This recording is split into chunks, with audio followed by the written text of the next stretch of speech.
Aldırğan vaqtinglarda 15 minutda tayyor bo'lgan ta'mi va shishi peyzi kala go'shi bilan mo'goda qo'rilgan kebab chop qilishni o'rganib olinglar do'stlar. Ta'mi va shishi peyzi do'stlar ig'zingizga tetib qoldi. Tayyorlash usuli shunchalik oddiy.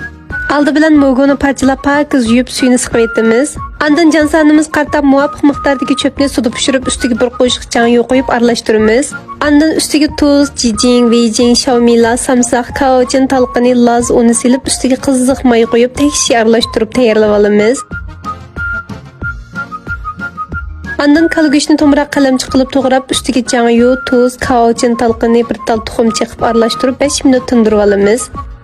Qozonga may qo'yib, may qizig'ani go'shtni silib qo'raymiz. Do'stlar, ko'ribmi shekapsizlar, qo'shmag'inlar qo'shinglar. Har kuni sizlar uchun yangilik mazmunlarni tayyorlashga tirishyapmiz. Bizni qo'llash yuzasidan yurak belgisini ko'plab besib qo'ygan bo'lsanglar, qo'llig'ingizga rahmat. Kebab chop bo'lganligi uchun go'shtni bekroq pishirib olsak, ta'mi texim peyzi bo'ladi. Andan ustiga piyoz silib, 1-2 qo'riqli mogoni silib, mogoni 3 minutdan 5 minutgacha atrofda qo'raymiz.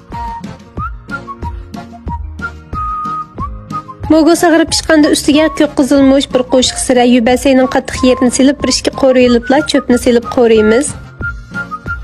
Taxminan 1-2 minut qo'rib olgandan keyin kebab cho'pni tayyor bo'ladi do'stlar.